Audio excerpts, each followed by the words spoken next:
here from Mobuz TV, and today we've got Linux news and net neutrality stuff to talk about, but first, we're going to start off with some very serious design talk.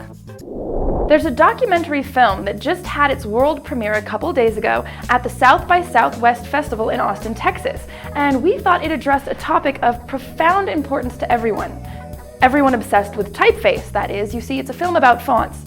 One font, actually, Helvetica. In the following clip, filmmaker Gary Hustwit takes us into the mind of a confessed font nerd, Eric Spiekerman, who explains his addiction. I'm obviously a typomaniac, which is an incurable, if not mortal disease. I can't explain it. I just like looking at type. I just get a total kick out of it. They are my friends, you know. Other people look at bottles of wine or whatever, or girls' bottoms. I get kicks out of looking at type. It's a little worrying, I must admit, but it's a very nerdish thing to do. Designers, lock up your font books. Obviously, this man is dangerously out of control. Let's try to put that disturbing episode behind us and move on to something more comforting, like the thought that Dell might actually have to take their crowdsourcing efforts seriously. When Dell opened up their IdeaStorm site for customer feedback and suggestions, they were no doubt surprised when one of the top requests was to be able to get Linux pre-installed on people's PCs. Speculation mainly ran along the lines of how and to what extent will Dell simply ignore this. But now it appears they may take it seriously. An announcement on the Dell blog points Linux fans towards a survey from which they hope to be able to decide what features most people want in their Linuxified Dell PC. They may not be able to please all the people all the time, but wow, they're making more of an effort to please than most people expected. Now for a quick blast from the past. Commodore, famed gaming computer brand of the 70s and 80s, is planning a resurrection. They're expected to unveil their new breed of gaming machines at the CeBIT show in Hanover, which starts today. We understand that Commodore might have some hardcore fans with strong emotional ties to the brand, but we're going to speculate that branding comebacks, as with their musical counterparts, are largely disappointing. Please see our previous discussion of Calvin Klein's perfume for technosexuals for clarification. Over to the net neutrality debate for a moment, where it appears Google may be having a bit of a change of heart.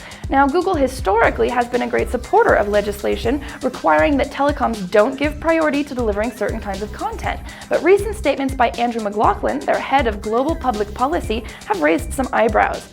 Instead of advocating regulation, which in its currently proposed form would be via the Federal Communications Commission, McLaughlin has said he thinks, quote, cutting the FCC out of the picture would be a smart move, and that net neutrality will ultimately be solved by competition in the long run.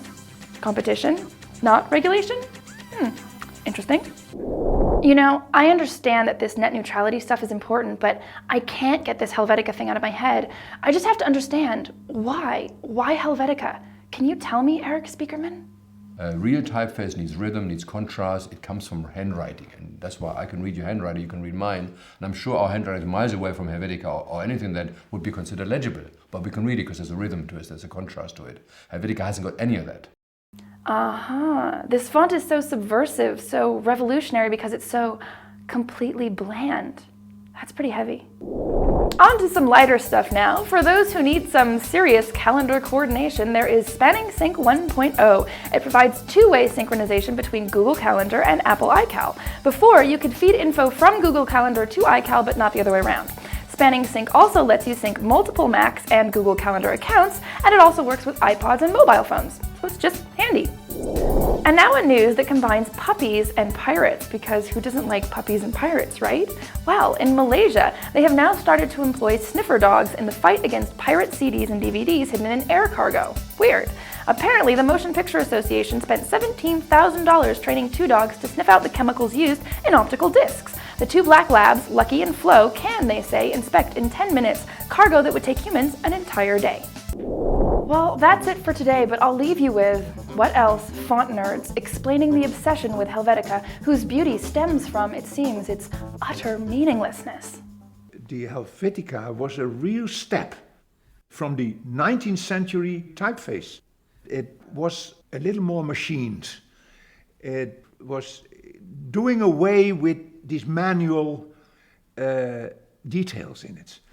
And we were impressed by that because it was more neutral, and neutralism was a word that we loved. You know, it should be neutral. It shouldn't have a meaning in itself. It should the meaning is in the content of the text, and not in the typeface. And that's why we loved Helvetica very much.